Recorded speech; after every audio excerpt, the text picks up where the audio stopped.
যিনি আমার এহকাল পরকালের কান্ডারি, খানদানে গৌসুল আজম মেজবান্ডারি, নবী পাকের ৩০তম বংশধর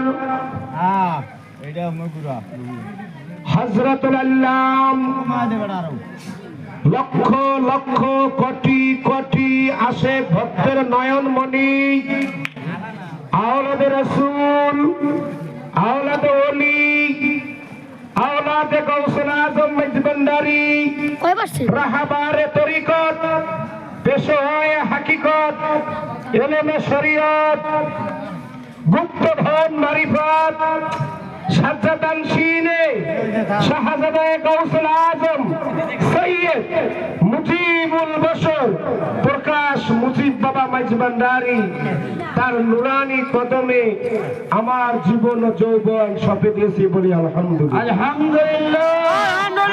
মুর্শিদ কিবলা সৈয়দ মুজিবুল বশর মেজবান্ডারি।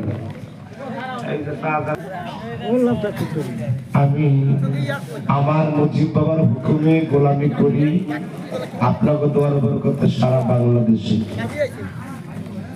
আরেকটা জায়গা আছে, সেটা হচ্ছে নারায়ণগঞ্জ মেঘনা গৌসুল আজম মেজবান্ডারি কেন্দ্রীয় দায়রা শরীফ, গাউসিয়া রহমানিয়া জামে মসজিদ ও গাউসিয়া হোসাইনিয়া মেজবান্ডারিয়া মাদ্রাসা। তো ওই জায়গায় ওই দায়িত্বে আছি, বাবার হুকুমে বিভিন্ন জায়গায় প্রোগ্রাম করি। এই হলো আমার পরিচয়। আর আমার বাড়িটা আপনাদের বাড়ির এই জায়গাতে খুব কাছে, নিকটে, খুব নিকটে। আমার গ্রামটা হলো উত্তর আন্দারসর ১ নম্বর মেয়ারহাট লজগাড়ির নদীর ওই পার। তো গ্রামে আমার খুব কম থাকা হয়, গ্রামে থাকাই হয় না।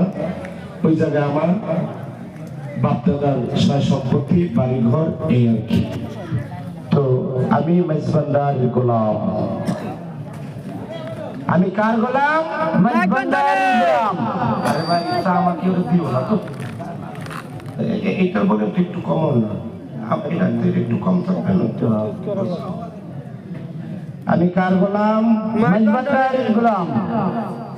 এখন প্রথম নাম্বারে আমি কিন্তু বেদাত কইরা ফেলাইছি। আবার